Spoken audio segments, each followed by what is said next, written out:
नमस्कार साथियों, स्वागत है आपका दिनेश एकेडमी यूट्यूब चैनल में। तो साथियों, हम पढ़ रहे हैं उत्तराखंड का इतिहास, यानी कि उत्तराखंड के इतिहास को जो है हम दो साक्ष्यों के आधार पर पढ़ रहे हैं, यानी कि प्रागैतिहासिक कालीन के आधार पर। दूसरा जो पढ़ने वाले हैं हम ऐतिहासिक कालीन के आधार पर। तो इसमें जो हम पढ़ रहे हैं प्रागैतिहासिक कालीन के आधार पर उत्तराखंड को जानने के स्रोत, तो जो हमारा लेक्चर है तो वो लेक्चर है आज हमारा लेक्चर 5, यानी कि पार्ट 5, यानी कि 4 लेक्चरों को हम पढ़ चुके हैं। तो यदि आपने पिछले लेक्चर नहीं देखे हैं तो पिछले लेक्चरों को देखने के बाद जो है आप इस लेक्चर पर आएँ, जो लेक्चर है आज हमारा 5। तो इसमें हम पढ़ रहे हैं प्रागैतिहासिक कालीन के आधार पर जो है उत्तराखंड को जानने के स्रोत कौन कौन से हैं। तो इसमें हम प्रागैतिहासिक कालीन के आधार पर, तो इसको जो है हमने बांटा था, प्रागैतिहासिक कालीन को जो है 4 भागों में जो है हमने इसको बांटा था। तो पहला जो भाग है हमारा इसमें शिलालेख, दूसरा भाग था हमारा स्तंभलेख, तीसरा है गुहालेख और चौथा है अन्य स्रोत या फिर अन्य तथ्य। तो हम शिलालेख के अंतर्गत जो है हमारा जो है ये लेक्चर जो है पूरा जो है हम पढ़ चुके हैं कि शिलालेख के आधार पर उत्तराखंड के इतिहास को जानने के स्रोत। तो आज का जो लेक्चर है हमारा, तो हम पढ़ने वाले हैं स्तंभलेख के आधार पर उत्तराखंड के इतिहास को जानने के स्रोत में। तो कौन कौन सी चीज़ें जो है स्तंभलेख के अंतर्गत आती हैं उत्तराखंड के इतिहास को जानने में। तो शिलालेख के अंतर्गत हमने 4 भागों को जो है 4 पार्टों को जो है हमने पढ़ दिया था। उस पे जो हमने पढ़ा था राजकुमारी ईश्वरा का शिलालेख, दूसरा जो है हमने पढ़ा था उस पे लुइथाप, तीसरा था पेटसाल और चौथा था हमारा किमनीग्राम। तो ये चीज़ें हम पढ़ चुके हैं पिछली वीडियो में। तो आज की वीडियो में हम पढ़ने वाले हैं स्तंभलेख के आधार पर उत्तराखंड के इतिहास को जानने के स्रोत। तो ये चीज़ें हैं। तो इसके अंतर्गत जो हमने बांटा था, तो अभिलेख के अंतर्गत 4 भागों में हमने इसको बांटा था। तो हम शिलालेख पढ़ चुके हैं। तो अब हम पढ़ने वाले हैं क्या, स्तंभलेख। स्तंभलेख के आधार पर जो है हम उत्तराखंड के इतिहास को जानने वाले हैं। तो इसको जो है स्तंभलेख के अंतर्गत 2 चीज़ें आती हैं। तो वो 2 भाग कौन कौन से हैं। तो पहला जो भाग है हमारा इसके अंतर्गत वो है कालसी का शिलालेख। कालसी का शिलालेख, कालसी का शिलालेख यानी कि इसको हम बोलेंगे कालसी का स्तंभलेख। तो स्तंभलेख पढ़ रहे हैं तो स्तंभलेख पहला, और दूसरा जो आएगा इसके अंतर्गत वो आएगा गोपेश्वर। गोपेश्वर का त्रिशूल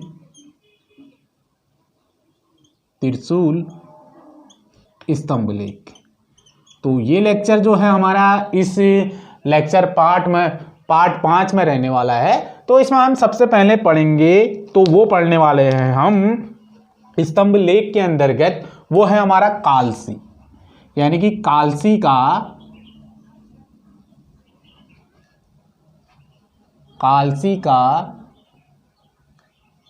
स्तंभलेख।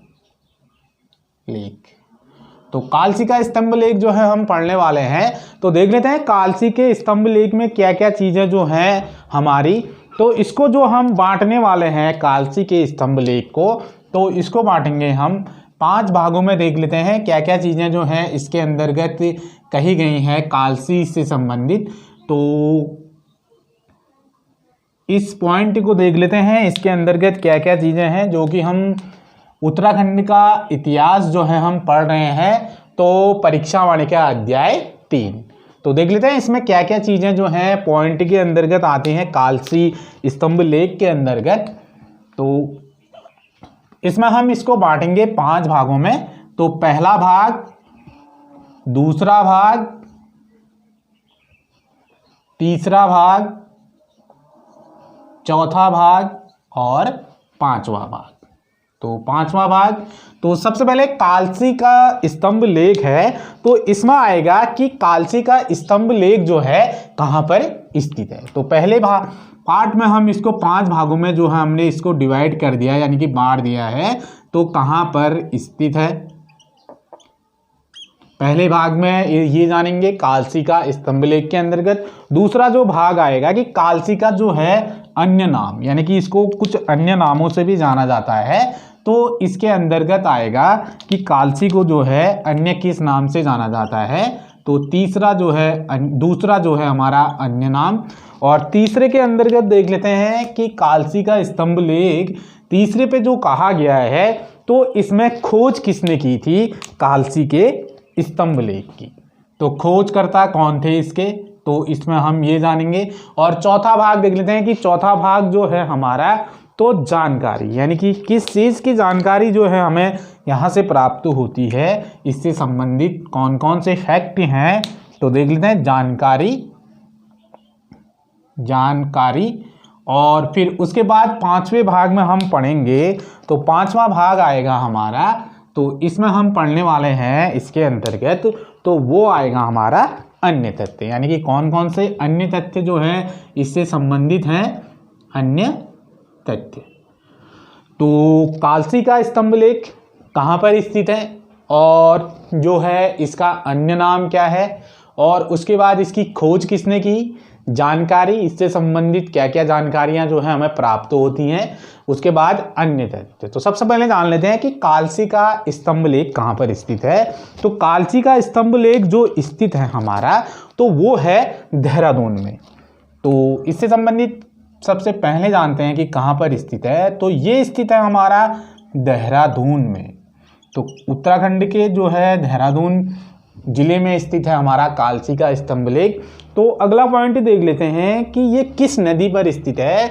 तो ये जो है कालसी का स्तंभ लेख, तो ये यमुना और टोंस नदी, तो टोंस नदी पर स्थित है हमारा कौन सा स्तंभ लेख, तो वो है हमारा कालसी का स्तंभ लेख। तो उसके बाद देख लेते हैं कि इसको अन्य किस नाम से जानते हैं, यानी कि क्या क्या जो है, तो इसको यमुना घाटी भी कहते हैं। तो यमुना घाटी के समीप स्थित है कालसी का स्तंभ लेख। तो उसके बाद अगले पॉइंट की ओर लेके चलते हैं इसी में। तो अगला पॉइंट जो है हमारा, तो ये जो है कालसी के अंतर्गत आता है, यानी कि जो यमुना घाटी है तो ये कहाँ पर स्थित है, तो ये आती है हमारी कालसी के अंतर्गत, कालसी के अंदर।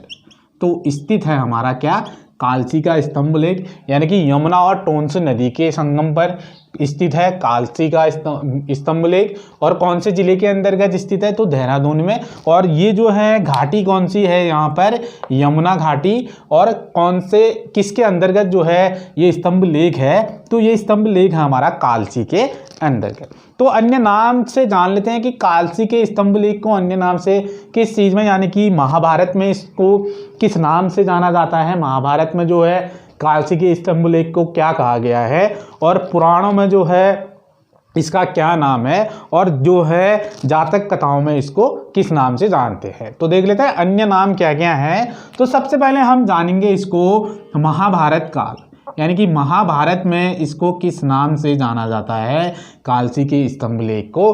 तो महाभारत में इसको जो है कालकूट के नाम से जानते हैं। तो कालकूट जो है इसका नाम जो है कालकूट के नाम से जो है इसको महाभारत में जो है जाना जाता है। दूसरा देख लेते हैं आप, पुराणों में जो है इसका क्या नाम है। तो पुराणों में जो है इसको किस नाम से जाना जाता है, तो पुराणों में जो है इसको जाना जाता है कालसैल के नाम से। तो कालसी का स्तंभ लेख जो है इसको कालसैल के नाम से जो है इसको पुराणों में जाना जाता है कालसी के स्तंभ लेख को। तो अगला देख लेते हैं, जातक कथाओं में जो है इसको किस नाम से जानते हैं, जातक कथाओं में जो है इसको किस नाम से जाना जाता है कालसी के स्तंभ लेख को। तो जातक कथाओं में जो है इसको जो है एक तो जाना जाता है, इसके अंतर्गत इसको जानते हैं पहले में, तो ये जाना जाता है कालगिरी। और दूसरा जो है इसको जाना जाता है हमारा यमुना सैल भी जो है इसका अन्य नाम है कालसी स्तंभ लेख का, यमुना सैल, जो कि जातक कथाओं के अंतर्गत। और तीसरा हम देख लेते हैं कि तीसरा किस नाम से जो है जानते हैं, तो इसको जानते हैं यमुना पर्वत। तो यमुना पर्वत भी जो है इस कालसी स्तंभ लेख का नाम है अन्य। तो ये चीज़ें जो है हमारी अन्य नाम के अंतर्गत जो है कालसी को जाना जाता है। महाभारत में किस नाम से इसको जाना जाता है, और पुराणों में जो है किस नाम से इसको पुकारा जाता है, और जातक कथाओं में जो है कालसी के स्तंभ लेख को किस नाम से पुकारा गया है। तो ये पॉइंट जो है इस फैक्ट को लेके जो है हमने जान लिया है कि अन्य नाम क्या क्या है कालसी के स्तंभ लेख का।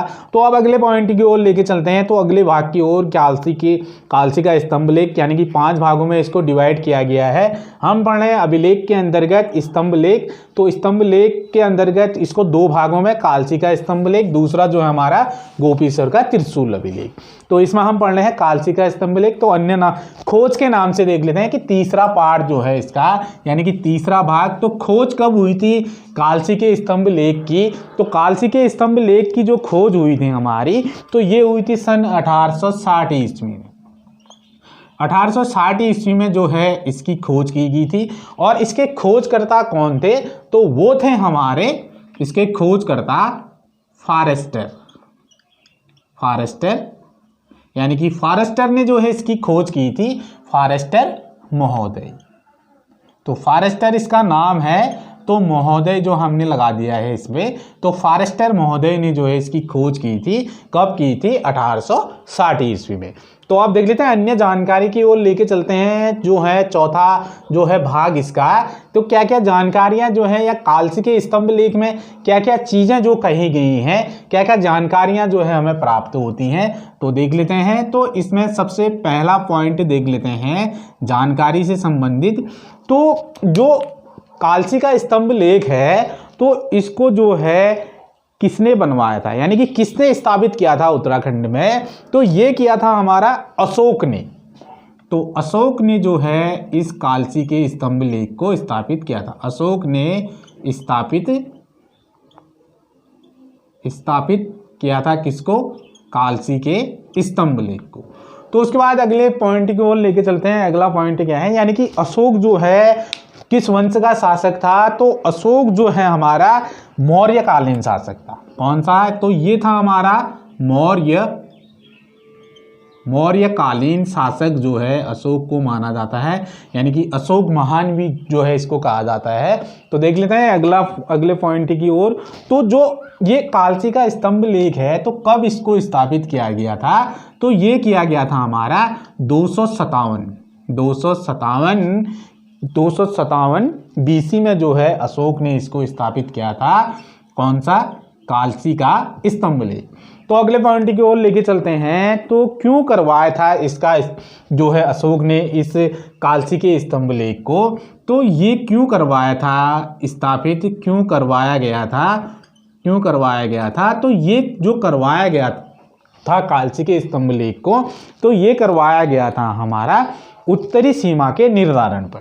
तो अशोक ने जो है इसको करवाया था उत्तरी सीमा के निर्धारण के लिए जो है इस स्तंभ लेख का निर्माण यानी कि स्थापित किया था अशोक ने कालसी का स्तंभ लेख को उत्तरी सीमा के निर्धारण के लिए जो है इसकी स्थापना की गई थी। तो अब देख लेते हैं अगले पॉइंट यानी कि जानकारी से संबंधित क्या क्या जो है इस पे कहा गया है। तो इसमें सबसे पहले आती है कि क्या बातें जो हैं इसके अंतर्गत की गई हैं। बातें यानी कि जो कालसी का स्तंभ लेख है, तो इसमें जो है पाली भाषा का जो है प्रयोग किया गया है कालसी स्तंभ लेख में, यानी कि पाली भाषा। और देख लेते हैं अन्य बातें कौन कौन सी हैं इसके अंतर्गत। तो घोषणा से संबंधित देख लेते हैं कि क्या चीज़ें जो हैं इसमें आती हैं। घोषणा, तो पहली घोषणा देख लेते हैं क्या क्या जो है इस पे कहा गया है अशोक के द्वारा। तो इसमें जो कहा गया है इसका संबंध जो रहा है, तो संबंध देख लेते हैं। तो संबंध जो है इसमें पशु चिकित्सा। तो पशु चिकित्सा की बातें जो हैं अशोक के इस स्तंभ लेख पे कही गई हैं, कालसी का स्तंभ लेख पे। और उसके बाद अन्य बातें देख लेते हैं, अन्य घोषणा क्या है। तो अन्य घोषणा से संबंधित देख लेते हैं कि क्या का जो है इस स्तंभ लेख पे कहा गया है। तो इस स्तंभ लेख पे जो अन्य घोषणा कहा गया है कि हिंसा का त्याग और अहिंसा को अपनाने के लिए, यानी कि अशोक का जो कालसी का स्तंभ लेख है तो इसमें जो है अनेक सी जो घोषणाएं कही गई हैं। तो इसमें सबसे पहली घोषणा जो थी वो थी हमारी पशु चिकित्सा, और दूसरा जो है हिंसा को त्याग कर अहिंसा को अपनाना। तो ये बातें जो हैं इस पे कही गई हैं, हिंसा को त्याग कर अहिंसा को अपनाना, अहिंसा को अपनाना, ये बातें जो है इसके अंतर्गत जो है कही गई है कालसी के स्तंभ लेख के अंतर्गत। तो आप देख लेते हैं अगले भाग की ओर लेके चलते हैं। तो 5वां जो भाग है हमारा अन्य तथ्य। तो अन्य तथ्य में क्या क्या जो है इससे संबंधित पॉइंट जो है देख लेते हैं। तो इसमें सबसे पहले पॉइंट देख लेते हैं कि पहला अन्य तथ्य में क्या है। तो अन्य तथ्य के अंतर्गत जो है तो यहाँ जो है सबसे पहले कुनिंदों की राजधानी रही थी कालसी। तो क्या रही थी? कुनिंदों की, कुनिंद जो शासक से तो कुनिंदों की राजधानी जो है रही थी यहाँ कहाँ? कालसी स्तंभ लेख के वहाँ पर। और दूसरी जो बातें क्या क्या कही गई है तो एक जो है कालसी स्तंभ लेख के अंतर्गत जो है इसको कहा गया है कि कुनिंदों की राजधानी रही थी कहाँ? कालसी स्तंभ लेख। तो उसके बाद अगला पॉइंट देख लेते हैं। तो कुनिंदों को पुलिंद बोला गया है, यानी जो कुनिंद थे कुनिंदों को पुलिंद बोला गया है इस स्तंभ लेख पर। तो ये चीजें हैं हमारी कालसी के स्तंभ लेख से संबंधित, यानी कि इस पे आज हमारा लेक्चर जो था हमारा पार्ट 5। तो यदि इससे पहले की वीडियो अगर आपने नहीं देखी है तो उसकी लिंक जो है आपको वीडियो के डिस्क्रिप्शन बॉक्स में जाके लिंक पे क्लिक करके वहाँ पे जो है आप पिछली वीडियो देख सकते हैं। साथ ही मुझे फेसबुक, इंस्टाग्राम, ट्विटर और टेलीग्राम पे भी फॉलो कर सकते हैं। तो उसकी भी लिंक जो है आपको वीडियो के डिस्क्रिप्शन बॉक्स में जाके लिंक पे क्लिक करके वहाँ से जो है आप मुझे फॉलो कर सकते हैं। तो ये था आज का मेरा लेक्चर 5, यानी कि कालसी का स्तंभ लेख, यानी कि हम पढ़ रहे हैं प्रागैतिहासिक कालीन के आधार पर। तो नेक्स्ट वीडियो में हम पढ़ेंगे गुहा लेख और अन्य स्रोतों के बारे में। तो ये था कालसी। तो फिर मिलेंगे आपसे नेक्स्ट वीडियो में। तो आज की वीडियो कैसी लगी है तो इस पर अपना लाइक और कमेंट अवश्य करें। साथ ही जो है यदि चैनल पे पहली बार जुड़े तो चैनल को सब्सक्राइब करना ना भूलें, और साथ में जो है बेल आइकन घंटी प्रेस के निशान का बटन भी आप दबाइए, जिससे कि जो भी नोटिफिकेशन अपलोड होते रहे दिनेश एकेडमी में तो उसकी नोटिफिकेशन जो है आप तक पहुँचते रहे समय समय पर। तो फिर मिलेंगे आपसे नेक्स्ट वीडियो में। तो तब तक के लिए नमस्कार, जय हिंद।